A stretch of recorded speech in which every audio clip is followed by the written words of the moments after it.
Hello my dear students. Today in this lecture video we are going to start a new topic, that is area of figures having irregular shape. Okay. So before starting this topic, let us see what we learn already till lecture 5.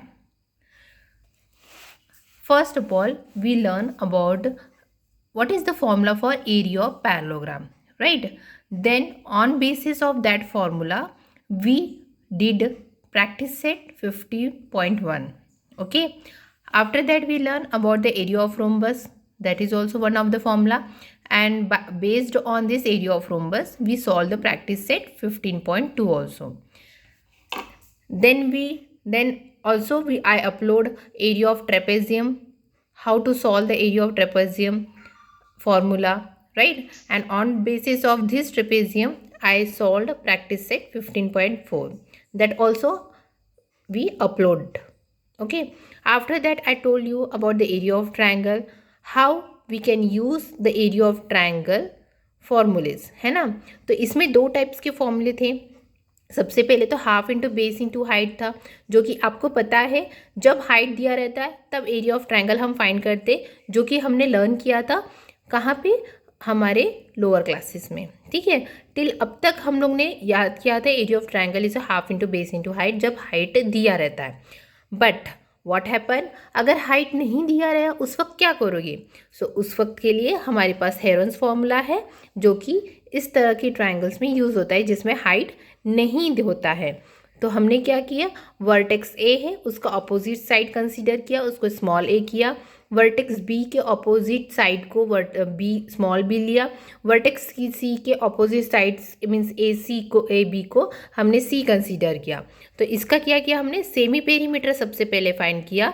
Just like semi circle आपको पता है ना, वैसे ही semi perimeter find किया. Semi circle मतलब half होता है, तो वैसे सेमी पेरीमीटर हाफ प्लस इसकी बाउंड्री को प्लस कर दिया. ठीक है. अब हमें फाइंड करना था, हमें फाइंड तो नहीं करना था semi perimeter, but we have to find the area of triangle if the height is not given to you. So what is the main formula for area of triangle, S in bracket S minus A S minus B S minus C. और ये जो A B और सी है वो क्या है, sides of the triangle है, और एस क्या है यहाँ पे, सेमी पेरीमीटर है. सो सबसे पहले एरिया ऑफ ट्रायंगल के ये फॉर्मूले में पुटअप करने के पहले हमें सेमी पेरीमीटर फाइंड करना होगा. उसके बाद जो एस की वैल्यू आती है वहाँ यहाँ पे हमें क्या करना है, पुट करना है. Okay. So on this base of area of triangle, new formula, Heron's formula, we solve the practice set 15.4. Right student, now we are going to discuss the new topic, that is what here, and area of figures having irregular shape. अब बात आती है सबसे पहले कि irregular shapes क्या होते. इसके पहले हमने रेगुलर शेप पढ़ा था, है ना. तो रेगुलर शेप्स क्या होते हैं, जस्ट लाइक इक्विलैटरल ट्रायंगल्स, है ना, स्क्वायर, ये सब रेगुलर शेप में आते हैं, क्योंकि उसमें परफेक्टली क्या होते हैं, साइड्स जो होते हैं वो इक्वल होते हैं, एंगल्स भी दिए रहते हैं ना. बट इरेगुलर शेप में क्या होता है कि it does not have a equal sides और इक्वल एंगल. तो इरेगुलर शेप क्या होता है स्टूडेंट्स, हम यहाँ लिख लेते हैं. इरेगुलर शेप किससे कहते हैं, इरेगुलर शेप कहते हैं an irregular shape doesn't have equal sides और equal angles. Have you understood. Just like for example आपने देख लिया होगा, कोई भी प्लॉट ले लो या तो कोई भी फील्ड ले लो, फील्ड मीन्स खेती होती है ना, तो उसका जब जब शेप देखते हो तो शेप्स कैसा होता है, इरेगुलर होता है. मतलब क्या होता है, उसमें कोई भी एक प्रॉपर लेंथ नहीं होता है कि इस प्रॉपर लेंथ में ही इतनी खेती उतनी एरिया में हमें खेती करना है ना. तो वो शेप्स पूरे क्या होते हैं, प्लॉट्स के, एरिया के, फील्ड्स के क्या होते हैं, डिफरेंट होते हैं. मीन्स उसकी जो साइज वगैरह होती है डिफरेंट होती है. तो उस वक्त हम एरिया कैसे फाइंड करें, है ना. तो उसके लिए भी हमें अभी सॉल्व करना है प्रैक्टिस सेट. कौन सा प्रैक्टिस सेट करेंगे, 15.5. ठीक है. तो चलो स्टार्ट करते हैं practice set 15.5. So students, before starting practice set 15.5 आप देख सकते हो आपके टेक्स्ट बुक में एक एग्जाम्पल्स तौर पे एक क्वेश्चंस दिए। That question first of all we have to solve. ठीक है, जब भी स्टूडेंट्स आपको अगर प्रैक्टिस सेट सॉल्व करना होता है उसके पहले जो एग्जाम्पल्स दिए होते हैं टेक्स्ट बुक में वो सॉल्व करने की कोशिश करें।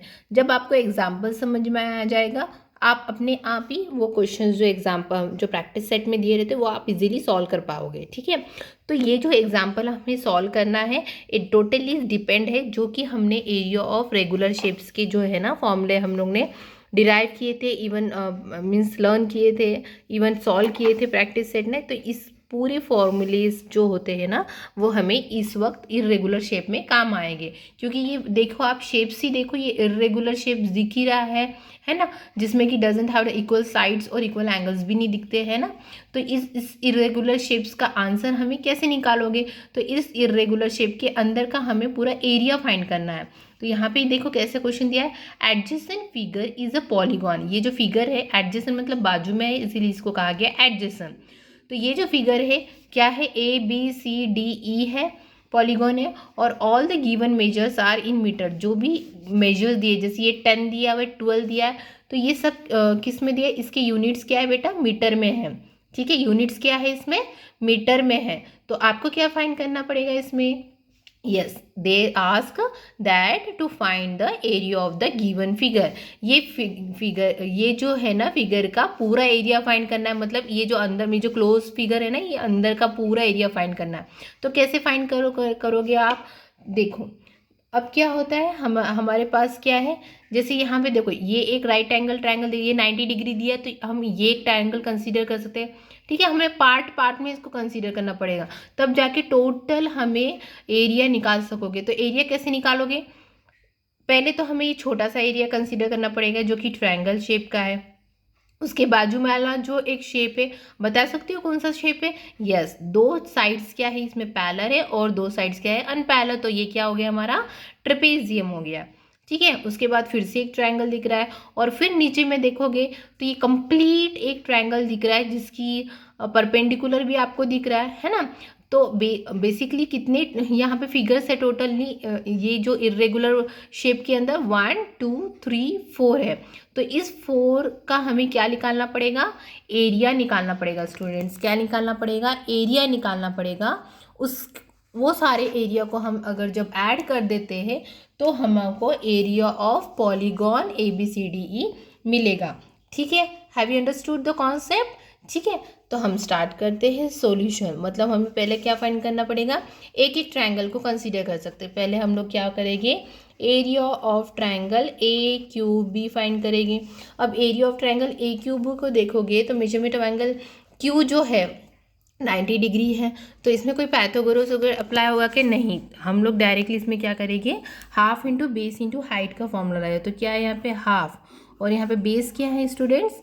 BQ है, लेंथ ऑफ BQ, और हाइट क्या है? Length of AQ।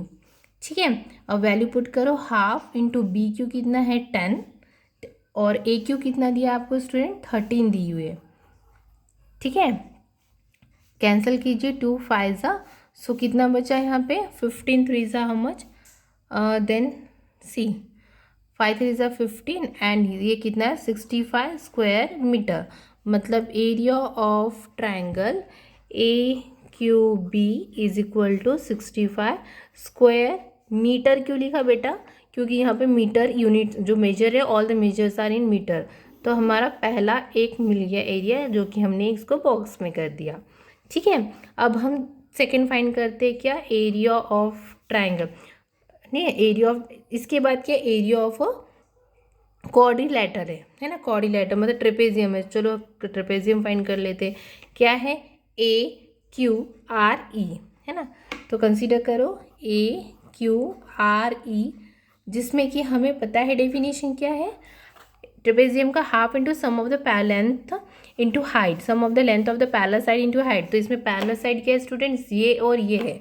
तो क्या करोगे? Half into sum of the length of parallel side, bracket में लिखोगे। ये एक पैरेलल साइड AQ है, दूसरा क्या है? ER है। Length of AQ plus length of ER। ठीक है। और हाइट क्या होगी यहाँ पे स्टूडेंट्स, हाइट क्या होगी, अब यहाँ पे ये हाइट नहीं होगी क्योंकि हाइट्स क्या होती है, सेम होती है, तो ये हाइट है यहाँ पे, तो हाइट क्या होगी Q R, length of Q R जो है वो क्या है, हाइट है।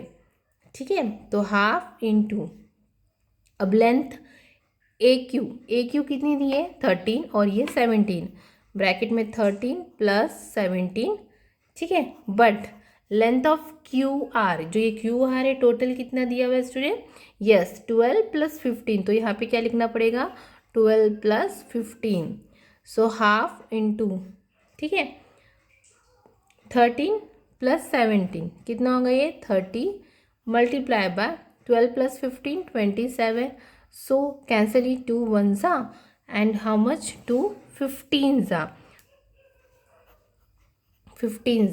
ओके। तो 15 को जब आप मल्टीप्लाई करोगे 27 से, सो आपको मिलेगा आंसर 405 स्क्वायर मीटर। सो हमने फाइंड कर लिया एरिया ऑफ क्वाड्रिलेटरम इस trapezium A Q R E is equal to 405 square metre. ठीक है, अब थर्ड हमारा स्टेप है, हमें थर्ड क्या फाइंड करना है, ये ट्राइंगल को। सो हमें कंसीडर करना पड़ेगा एरिया ऑफ ट्राइंगल, कौन सा, ई आर डी।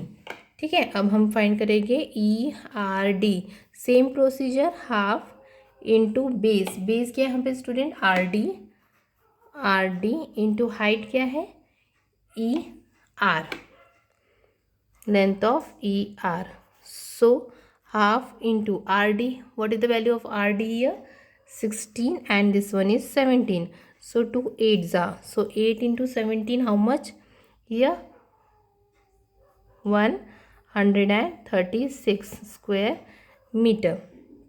ठीक है, सो ये निकल गया हमारा area of triangle E R D is equal to 136 square metre. Okay, अब हमने ये एरिया फाइंड कर दिया, ये एरिया ऑफ क्वाड्रिलेटरम फाइंड किया, ये अब क्या बचा नीचे का area of triangle B C D. So let us find what you have to write, area of triangle B C D. So B C D का क्या आएगा, B C D means base is how much here B D and और P C क्या है यहाँ पे height. So क्या लिखोगे half into length of B D into length of P C. But B D क्या है स्टूडेंट्स, ये टोटल पूरे ये मेजर्स को प्लस कर देना, 10 प्लस 12 प्लस 15 प्लस 16, जब आप इसको प्लस करोगे तब आपको ये कितना मिलेगा, आपको 53। सो क्या आएगा half into B D means how much here 53 multiply by 10, so cancel is 2 1s are 2 5s are, so 53 into 5 कितना होगा 5 3 is 15, 5 से 25, 265 स्क्वायर मीटर। ये भी मिल गया आपको area of triangle B C D. So this also you have to kept in box, so you can write here this is 1, this is 2 and okay this is 2, this is 3 and this one is 4. So now we have to find area of, ठीक है, or you can write here area of polygon A B C D E is equal to, सारे triangle को एक साथ ला लिए, area of triangle A Q B plus area of quadrilateral A Q R E plus area of triangle E R D plus area of triangle B C D. ठीक है, so area of A Q B कितना आया था 65, A Q R E 405 plus 136 265, when you are going to add this one all the way you will get 871 square meter. So this one is the area of a polygon A B C D. Hope you understand the example, है ना। तो means आपको irregular shape को कैसे find करना है, सारे का एरिया निकालना है और सभी को प्लस कर दोगे तो आपको area of polygon, required polygon का आंसर मिल जाए। Okay student, so now in the next lecture video I am going to continue with the practice set 15.5. okay, thank you.